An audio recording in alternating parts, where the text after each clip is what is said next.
Hello बच्चों, कैसे हैं आप सब? I hope you all are fine. बच्चों, हमारे यूनिट्स एंड मेजरमेंट का बिल्कुल आखिरी पार्ट बचा हुआ है, जिसमें हम लोग की एक्सरसाइज चल रही थी। पार्ट 1 पार्ट 2 मैं आपको ऑलरेडी करा चुका हूँ। पार्ट 3 में हम लोग क्या करेंगे, जो रिमेनिंग क्वेश्चन है उसको हल कर लेंगे। आइए इसको देखते हैं, ठीक है ना। टेक्स्ट बुक ले लिया हमने। टेक्स्ट बुक में कहाँ तक का किया था हम लोगों ने कर लिया है क्वेश्चन नंबर 9 तक, है ना। क्वेश्चन नंबर 9 तक कर लिया है, क्वेश्चन नंबर 3 का सब पार्ट 9। तो क्वेश्चन नंबर 10 से आज हम लोग को क्या करना है, शुरू करना है। क्वेश्चन नंबर 10 क्या कहता है, an object is falling freely under the gravity v is equal to at plus b upon t plus c plus v not is a dimensionally valid equation. Dimensionally correct है मतलब, ठीक है ना। Obtain the dimensional formula for a b and c where v is the velocity, t is the time, v naught is the initial velocity। ठीक है ना। ज़रा window बंद कर लेते हैं, बहुत आवाज़ कर रहे हैं बच्चे।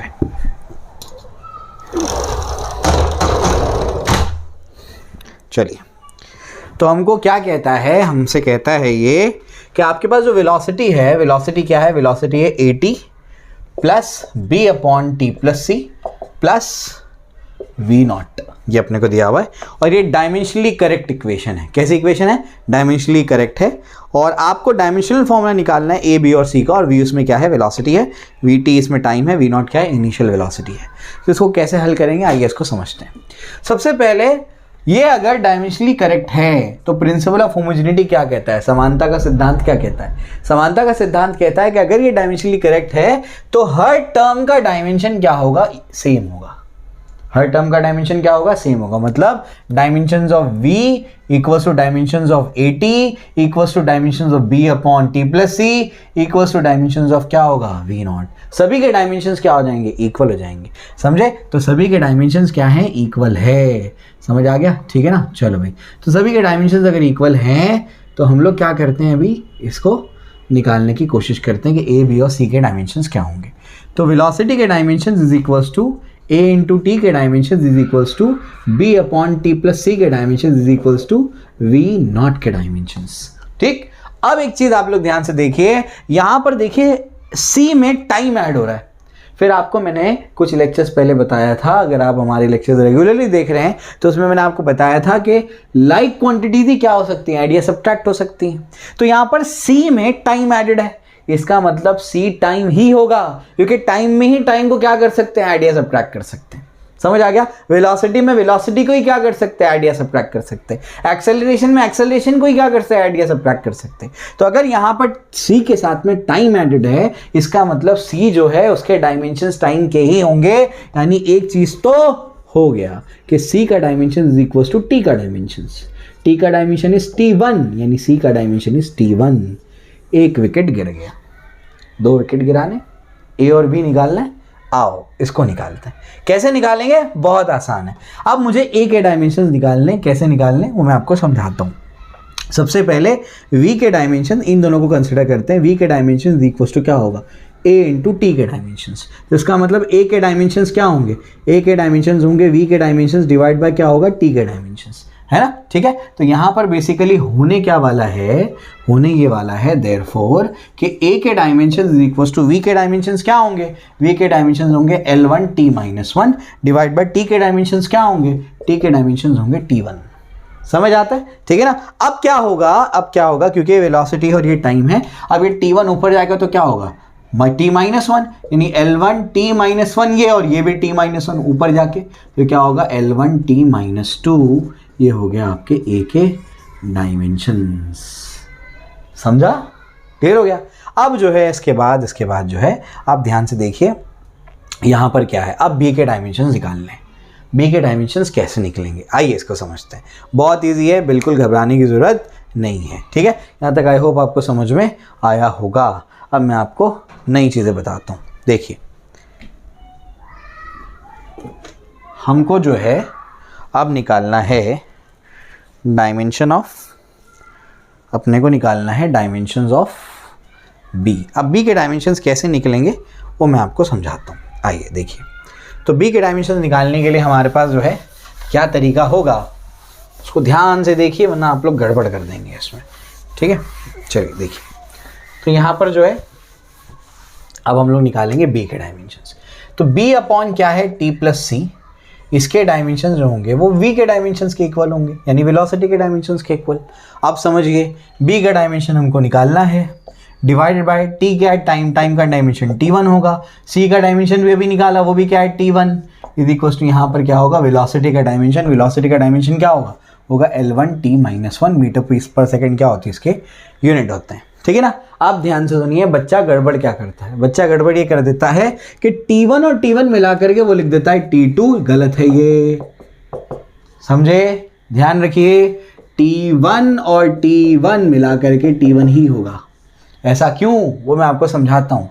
जैसे v is equals to u plus a t अगर होता है, इसको ऐसे लिख दो, u plus a t is equals to क्या होगा, v होगा। इसके डायमेंशंस क्या आते हैं, L1t-1, ये क्वेश्चन में किया था हमने, याद होगा, डायमेंशनली करेक्ट इक्वेशन बताने के लिए। इसके भी डायमेंशंस क्या आए थे, L1t-1, और इसके भी डायमेंशंस क्या आए थे, L1t-1। तो देखो L1t-1 में L1t-1 ऐड करेंगे तो फिर से क्या मिल रहा है, L1t-, L2t-2 नहीं मिला है, समझ आ गया। ये बेसिकली हाँ, अगर ये टाइम है और ये भी फिर टाइम ही होगा तो आंसर में भी क्या आएगा, टाइम ही आएगा। अगर ये वेलोसिटी है तो ये भी वेलोसिटी होगी और आंसर में भी क्या होगी, वेलोसिटी होगी।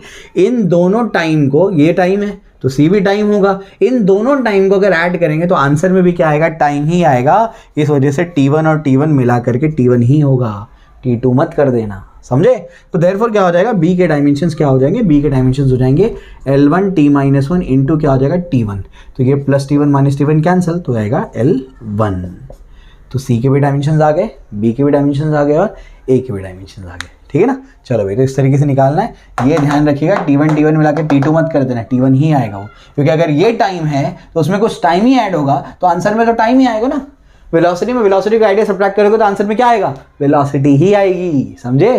ठीक है ना। चलो भाई, तो बहुत ईजी है ये, तो घबराना नहीं बिल्कुल।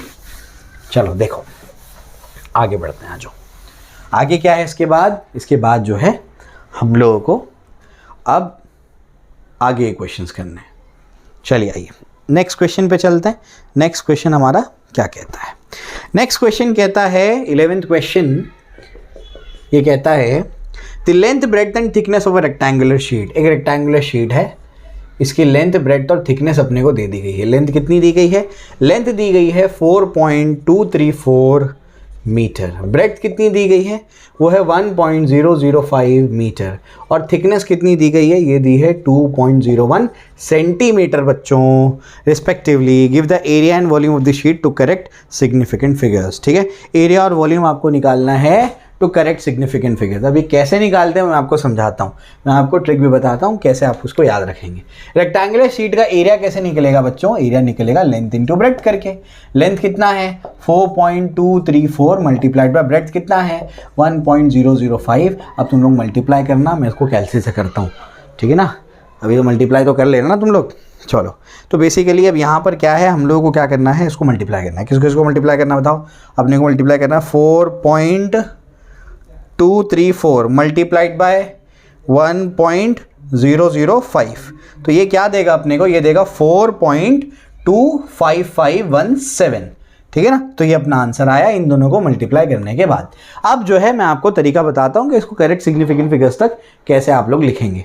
तो याद रखिए, मैं आपको बता रहा हूँ ट्रिक ये है Aamir Sheikh managing director. Trick क्या है, आमिर शेख मैनेजिंग डायरेक्टर। तो यहां पर क्या होगा, जब आप एडिशन सब्ट्रैक्शन करते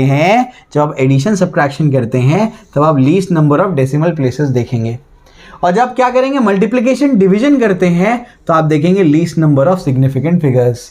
तो आप अभी क्या कर रहे हैं, आप मल्टीप्लाई कर रहे हैं, तो आपको क्या देखना पड़ेगा, आपको देखना पड़ेगा कि least number of significant figures कितने हैं। यहाँ कितने सिग्निफिकेंट फिगर्स हैं, 4।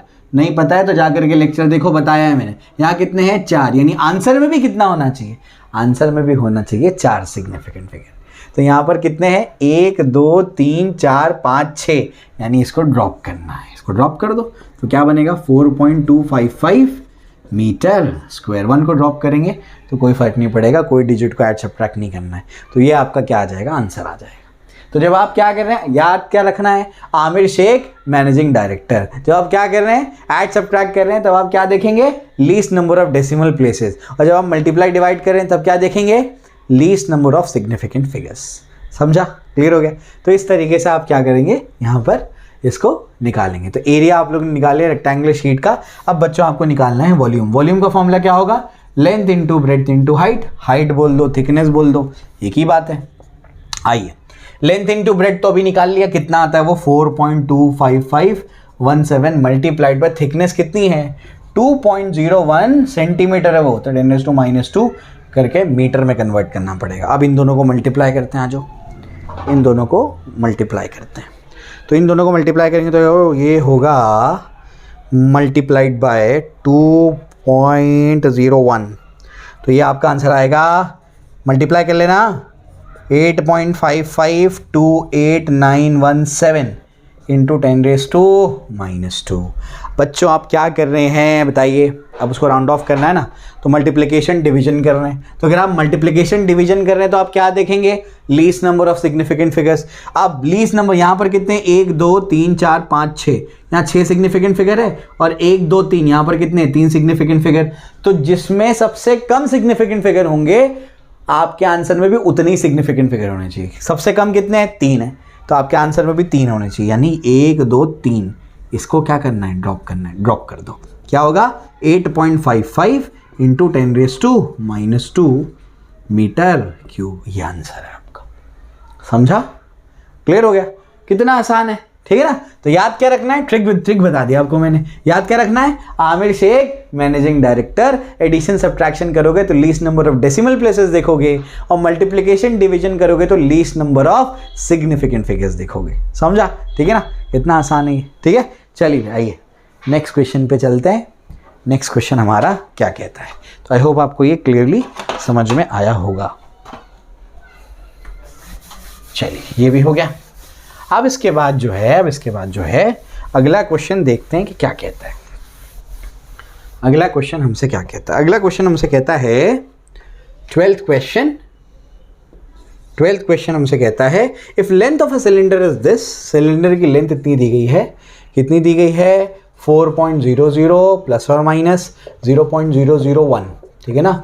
ब्रेड्थ कितनी दी गई है, नहीं ब्रेड्थ नहीं दिया हुआ है, सॉरी सिलेंडर है, ब्रेड्थ क्यों देगा, रेडियस दिया हुआ है। रेडियस कितना दिया हुआ है 0.0250 प्लस और माइनस 0.001, ठीक है ना। ये भी सेंटीमीटर में है और ये भी सेंटीमीटर में है, ठीक है ना। रेडियस हो गया, और बच्चों मास भी दिया हुआ है, सिलेंडर का मास दिया हुआ है 6.25 प्लस और माइनस 0.01 ग्राम, ठीक है ना।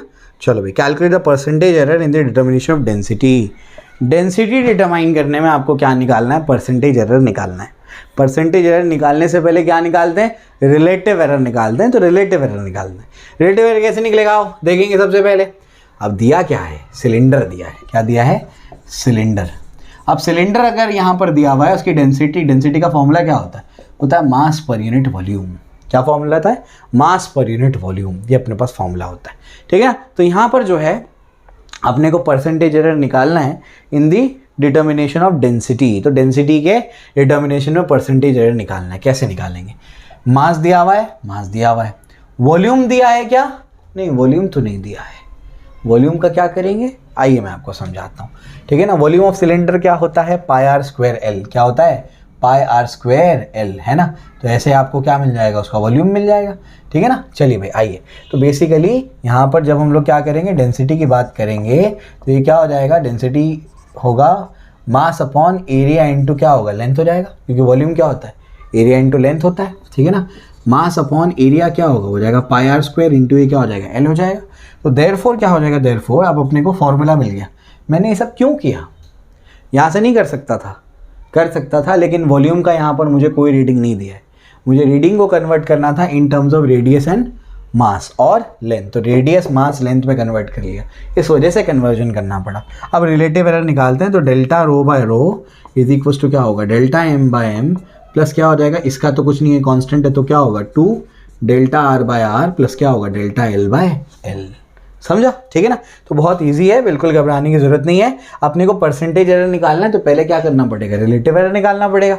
आइए रिलेटिव एरर निकालते हैं। तो देयरफॉर क्या होगा, delta rho by rho is equal to delta m कितना है 0.01 डिवाइड बाय मास कितना है 6.25 प्लस 2 इंटू डेल्टा आर कितना है वो है 0.001 डिवाइडेड बाय आर कितना है 0.0250, ठीक है ना, प्लस यहाँ पर डेल्टा एल कितना है वो है 0.001 डिवाइड बाय एल कितना है वो है 4.00, ठीक है, क्लियर हो गया। तो इस तरीके से ये हमको सब कुछ दिया गया है।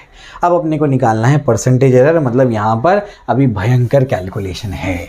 आओ कैलकुलेशन करते हैं, ठीक है। मैं तो करता हूँ भाई स्मार्ट कैलकुलेशन, ठीक है। अभी 11th के नए बच्चे हैं, हो सकता है उनको नहीं पता हो, लेकिन मैं तो करता हूँ स्मार्ट कैलकुलेशन। 12th के बच्चों को पता है कि मैं कैसे कैलकुलेशन करता हूँ, ठीक है ना।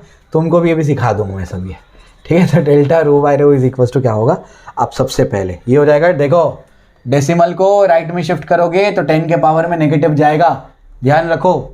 डेसिमल को लेफ्ट में शिफ्ट करोगे तो 10 के पावर में पॉजिटिव जाएगा, याद रखो। आप बोलेंगे कुछ समझ में नहीं आया, समझाता हूँ। यहाँ डेसिमल है, राइट में शिफ्ट करता हूँ, 1 2 प्लेसेस शिफ्ट कर दिया तो हो जाएगा 1 इंटू हो जाएगा 10⁻²। जितनी प्लेसेस शिफ्ट किया वो पावर में चढ़ा दो, और माइनस या प्लस कैसे लगेगा, राइट में शिफ्ट किया तो माइनस लगेगा, लेफ्ट में शिफ्ट किया तो प्लस लगेगा, समझा, ठीक है ना। चलो भाई डिनोमिनेटर में 6.25, बताओ 1 2 प्लेसेस शिफ्ट कर दिया, 625 इंटू क्या होगा 10⁻², ठीक है ना, क्लियर हो गया। ये दोनों क्या हो गए, कैंसिल हो गए, ठीक है। चलो उसके बाद क्या आगे बढ़ते हैं, आगे क्या है प्लस 2 इंटू, ये बताओ क्या होगा 1 2 3, तो 1 अपॉन ये 1 इंटू 10⁻³ पहले, उसके बाद 1 2 3 तो क्या होगा 25 इंटू 10⁻³ ये भी कैंसिल, ठीक है ना। प्लस यहाँ पर क्या हो जाएगा, प्लस ये हो जाएगा 1 2 3 तो 1 इंटू 10⁻³ डिवाइडेड बाय 1 2 3 4000 हो जाएगा, ये 4000 इंटू 10⁻³ क्योंकि मुझे कैंसिल करना था इसको, ठीक है, क्लियर हो गया। बचा क्या बताओ, 1/625, 2/25, 1/4000, ठीक है ना। चलो भाई ये हमारे पास आ गया। अब इसके बाद क्या करना है, अब आ जाओ आगे सॉल्व करते हैं। आगे कैसे सॉल्व करेंगे, आगे सॉल्व करने के लिए हम क्या करेंगे, यहाँ हो जाएगा 25, 625 इंटू 2, 600 600 1200 1250 है ना, 1250 divide by 625 into 25 plus 1 divided by 4000, ठीक है ना, क्लियर हो गया। चलो भाई तो ये अपने पास आ गया। अब इसके बाद क्या है, अब इसके बाद अगर इसमें इसको ऐड कर दिया जाए तो कितना होगा 1275 डिवाइड बाय, देखो ना सब 5 के मल्टीपल आ गए, समझे। और इसको क्या कर सकते हो, इसको लिख सकते हो 10⁻³ है ना, अरे 4 इंटू 1000, 1000 मतलब 10⁻³ ऊपर आके क्या होगा 10⁻³ यानी बेसिकली ये हो जाएगा 1/4 इंटू 10⁻³। 1/4 कितना होता है, वो तो 0.25 होता है, समझा, ठीक है ना। तो ये हो सकता है वैसे, तो 0.25 इंटू 10⁻³ ये अपने पास है, उसको भी साइड में रखते हैं। आगे इसको सॉल्व करते हैं। अब 5 के टेबल में काटो उसको, 5 के टेबल में काटोगे तो क्या आएगा, 5 5 25, 5 2 10, फिर 5 5 कितना होगा 25, फिर 5 5 कितना होगा 25, ठीक है ना, क्लियर हो गया। चलो भाई इसके बाद जो है फिर से 5 से कैंसिल हो जाएगा, ये इसको कैंसिल कर देते हैं। आओ 5 1 5, 5 2 10, 5 5 25, ये आ गया आपके पास 125, कितना आ गया 125, ठीक है ना। चलो भाई ये भी अपने को समझता है। इसके बाद 5 2 10, 5 5 25, 5 5 25, 5 1 5, ठीक है, क्लियर हो गया। यहाँ तक अपने को समझा। अब है यहाँ पर स्मार्ट कैलकुलेशन, ये 51 को मैं बना देता हूँ 50, है ना, 51 को 50 बना दे तो 25 1 25 2 खत्म, समझे। उसके बाद 2/5 हुआ, 5 1 5 0.4, समझे, ठीक है ना। तो हमारे पास क्या आया, तुम्हारे पास आया delta rho by rho is equals to 0.4 plus 0.25 into 10⁻³ समझा, क्लियर हो गया। चलो अब क्या होगा, अब क्या होगा, यहाँ पर इसको क्या कर सकते हैं, क्या कर सकते हैं, यहाँ पर मैं क्या कर सकता हूँ, इसको डिनोमिनेटर में भेज करके मैं क्या कर सकता हूँ, इसको डिनोमिनेटर में भेज करके 0.25 डिवाइड बाई 10⁻³ कर सकता हूँ, ये 0.4 है। इसको यहाँ भेज दूंगा तो क्या होगा 0.4 इंटू क्या हो जाएगा 10⁻³ हो जाएगा, और प्लस कितना हो जाएगा 0.25 डिवाइड बाई क्या होगा 10⁻³, समझे, ठीक है ना। अब क्या होगा आगे की कहानी, आगे की कहानी क्या होगी, ये हो जाएगा 10⁻², ये क्या कर लो 10⁻² कर लेते हैं, या फिर क्या कर लेते हैं, इसको कर लेते हैं कितना, ये हो जाएगा 10⁻⁻1, तो हो जाएगा ये 10⁻², है ना, यानी ये कितना हो जाएगा 400 प्लस कितना होगा 0.25 डिवाइड बाय कितना है 10⁻3। ठीक है, क्लियर हो गया। चलो भाई, तो अपने पास क्या बचेगा बताओ, क्या बचेगा अपने पास यहाँ पर 400.25, ठीक है ना, डिवाइड बाय कितना होगा 10⁻3 हो जाएगा। समझा, क्लियर हो गया। तो अभी इसको यहाँ तक करते हैं, फिर और कैलकुलेट करते हैं। ठीक है, तो अभी हम लोग हमारे 14th क्वेश्चन पे चल रहे हैं।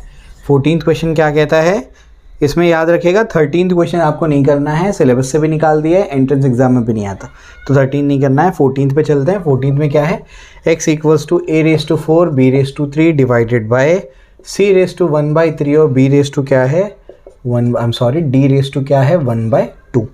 ठीक है ना। परसेंटेज एरर दिया हुआ है, a में परसेंटेज एरर कितना है, a में परसेंटेज एरर है 2%, b में कितना है, b में है 3%, c में कितना है 3% और d में कितना है 4%। ठीक है ना।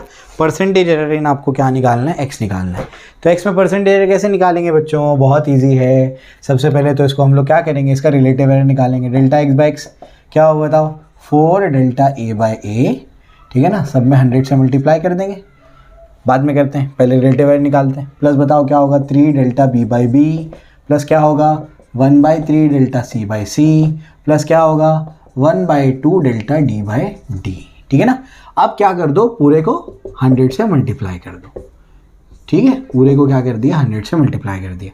तो देयरफॉर क्या होगा, देयरफॉर ΔX/x इक्वल्स टू क्या हो जाएगा 4 इंटू, अब ये ΔA/100 पूरे को है ना, तो 100 इससे भी मल्टीप्लाइड है। ΔA/100 क्या होगा, परसेंटेज एरर इन है, और a का परसेंटेज एरर कितना दिया हुआ है 2%, तो 4 इंटू 2%। समझे, ऐसा है ये। उसके बाद बताओ 3 इंटू, फिर ये 100 यहाँ जाएगा, तो क्या होगा ΔB/B इंटू 100, यानी परसेंटेज एरर b कितना है, वो है 3%, प्लस 1/3 इंटू ΔC/C, c का कितना परसेंटेज एरर है, वो भी 3% है। और उसके बाद जो है आपका d का परसेंटेज एरर बताइए क्या होगा, d का परसेंटेज एरर में होगा आपका कितना है बोला 4%, तो ये है 4%। समझा, क्लियर हो गया। चलो भाई, तो ये कितना होगा 4 2 हो जाएगा 8% इंटू 100 यहाँ पर है 8%, प्लस ये हो जाएगा 9%, प्लस ये हो जाएगा कैंसिल होके 1%, ये हो जाएगा कैंसिल होके 2%। ठीक है ना।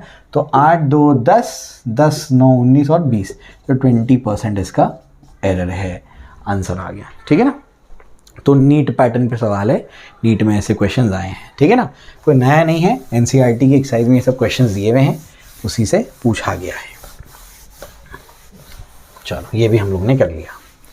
अब इसके बाद आगे बढ़ते हैं। आगे क्या है, नेक्स्ट क्वेश्चन 15th क्वेश्चन में क्या है, 15th क्वेश्चन में है कि आपके पास क्या है, write down the number of significant figures in the following.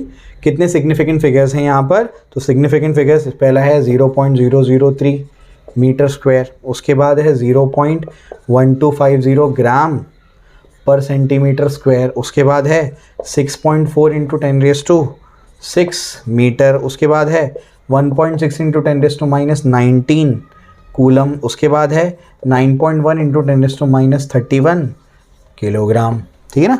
तो सिग्निफिकेंट फिगर्स कितने हैं, leading zero never significant figure, never significant एक सिग्निफिकेंट फिगर है, इसमें कितने हैं बताओ, 1 2 डेसिमल आया तो ट्रेलिंग जीरो होगा, तो 4 सिग्निफिकेंट फिगर। इसमें कितने हैं 2 सिग्निफिकेंट फिगर, है ना, 10 के पावर कभी नहीं होता। इसमें कितने हैं 2 सिग्निफिकेंट फिगर, इसमें कितने हैं 2 सिग्निफिकेंट फिगर। ठीक है, क्लियर हो गया।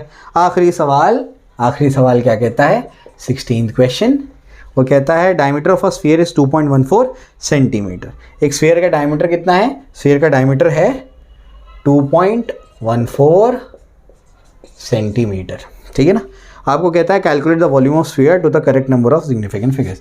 वॉल्यूम ऑफ स्फीयर का फॉर्मूला क्या होता है 4/3 पाई r³।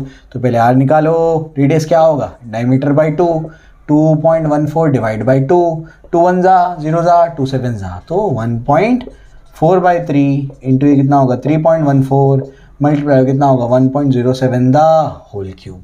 समझे, मल्टीप्लाई कर दो, आंसर लिख दो। मल्टीप्लाई कर रहे हो तो क्या देखोगे, मल्टीप्लिकेशन डिवीजन में क्या देखते हैं, क्या याद कराया मैंने, Aamir Sheikh managing director, multiplication division में क्या देखोगे, least number of significant figures, और एडिशन सब्ट्रैक्शन में क्या देखोगे, least number of decimal places. तो मल्टीप्लाई डिवाइड ही कर रहे हो ना, तो क्या देखोगे, least number of significant figures. Least number कितना है सिग्निफिकेंट फिगर, यहाँ पर अपने 3 है, तो इस वजह से अपना यहाँ पर 3 सिग्निफिकेंट फिगर आएगा। समझा, क्लियर हो गया। चलो भाई, तो यहाँ पर जो है अपना 3 सिग्निफिकेंट फिगर आएगा, ये जो अपने को वैल्यू दी गई, तो उसमें 3 सिग्निफिकेंट फिगर है, उसमें आंसर में भी 3 ही सिग्निफिकेंट फिगर होने चाहिए। तो यहाँ पर हमारी एक्सरसाइज कंप्लीट हो जाती है, साथ ही साथ हमारा चैप्टर भी कंप्लीट हो जाता है। ठीक है ना, क्लियर हो गया। हमारा चैप्टर हमने यहाँ पर कंप्लीट कर लिया है। अब इसके बाद जो है हम लोग स्टार्ट करेंगे मैथमेटिकल मेथड्स। नीट के बच्चों के लिए कुछ चीज़ें एक्स्ट्रा पढ़ाई जाती हैं, जो है वर्नियर कैलिपर, स्क्रू गेज। तो हमारा जो ASI पैटर्न है, हम एक पैटर्न बना रहे हैं आमिर इंस्टीट्यूट का पैटर्न, जिसमें महाराष्ट्र के बच्चों को महाराष्ट्र बोर्ड के सिलेबस के अकॉर्डिंग नीट और जेईई की तैयारी कराएंगे, है ना। तो हमारे पैटर्न के अकॉर्डिंग जो आपका MST CET जो नीट में एक्स्ट्रा आपको कराना पड़ेगा, क्या है वो, वर्नियर कैलिपर, स्क्रू गेज, वो हम आखिर में कराएंगे। इस चैप्टर के PYQs भी आखिर में होने चाहिए, क्योंकि बच्चों को अभी फिजिकल क्वांटिटीज़ पता ही नहीं है, उनके फॉर्मूलेज नहीं पता है, तो वो डायमेंशन निकालेंगे कैसे। तो यही एक ऐसा चैप्टर है जिसके PYQs जो है हम लोग आखिर में करेंगे, और जो वर्नियर कैलिपर, स्क्रू गेज है वो भी हम लोग आखिर में करेंगे। प्रैक्टिकल फिजिक्स एक हम लोग सीरीज़ बनाएंगे उस टॉपिक के अंदर। समझा, क्लियर हो गया। तो इस तरीके से हमने ये चैप्टर हमारा कंप्लीट कर लिया। कोई डाउट हो, कोई कन्फ्यूजन हो तो कमेंट सेक्शन में बताइए, और अपने दोस्तों के साथ में इसको शेयर करिए, ताकि हम ज़्यादा से ज़्यादा लोगों की हेल्प कर पाएँ। Okay, thank you.